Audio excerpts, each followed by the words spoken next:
New একটি ice cream try করার জন্য চলে আসলাম কোতোয়ালির মোড় বাংলাদেশ ব্যাংকের সামনে মিঠাইতে। এর আগেও আমি এখানে এসেছি, তাদের নতুন নতুন আইসক্রিম ট্রাই করেছি।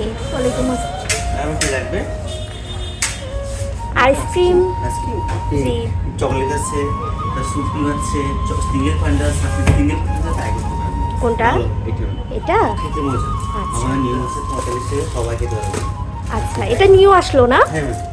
আচ্ছা আচ্ছা, এটা প্রাইস কত ভাইয়া? ম্যাম 45। যেহেতু ভাইয়া বললো সিঙ্গেল ফান্ডেটি ট্রাই করে দেখতে, যার কারণে সেটি নিয়ে নিলাম। যেহেতু 45 টাকা দামের একটি আইসক্রিম খাচ্ছে, এখন কথা হলো কি এ দামে আসলে কেমন টেস্ট আশা করা যায়। শুরুতেই বলে নি আমি কোনো ফুড ব্লগার নই, যেহেতু নতুন কিছু ট্রাই করছি যার কারণে তোমাদের সাথে একটু শেয়ার করছি।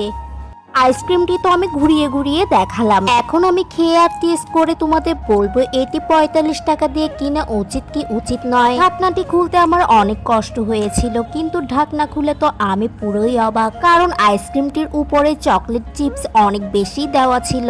জিনিসটি দেখতে এত লোভনীয়, যার কারণে আর নিজেকে সামলাতে পারলাম না, সাথে সাথে খেয়ে নিলাম। খেয়ে আমি যা বুঝলাম প্রতিটি কামড়ে যেন আমি চকলেট চিপস খুঁজে পাচ্ছিলাম। কি বলবো, আমি এই ছোট একটি জিনিস যে এত মজা হবে আমি কখনো কল্পনা করিনি। আমি তো বলবো এটি তোমরা অবশ্যই ট্রাই করবা। আমি দেখো একদম চেটেপুটে খেলাম।